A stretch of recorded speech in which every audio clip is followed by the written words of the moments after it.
Career শেষ মেসির, এমন ইনজুরি যাতে আর কারো না হয়।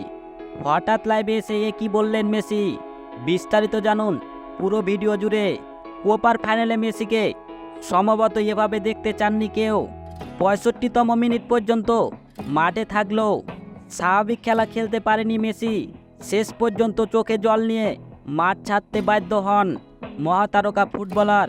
কোপা জয়ের পর চোট প্রসঙ্গে মুখ খুললেন মেসি নিজেই। তখন 63 মিনিটে চোটের কারণে আমি মাঠে শুয়ে পড়ি।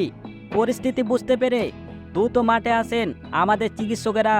কিছুক্ষণ চিকিৎসা দিয়ে আমাকে সারিয়ে তোলার চেষ্টা করা হয়, কিন্তু সব চেষ্টা বৃথা হয়েছে। শেষ পর্যন্ত মাঠের বাইরে আসতে বাধ্য হয়েছিলাম। আর ম্যাচ চলার সময় সবাই আমাকে কান্নারত অবস্থায় দেখতে পেয়েছে।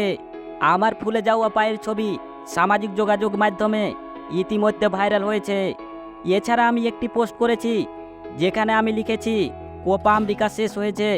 যারা আমাকে শুভেচ্ছা জানিয়েছেন, আমি ভালো আছি এবং ঈশ্বরকে ধন্যবাদ, এবং আমি আশা করি শীঘ্রই মাঠে ফিরতে পারবো।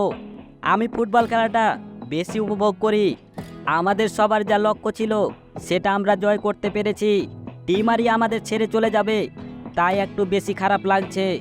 ধন্যবাদ যারা আমাদের পাশে ছিলেন এবং সব সময় থাকবেন।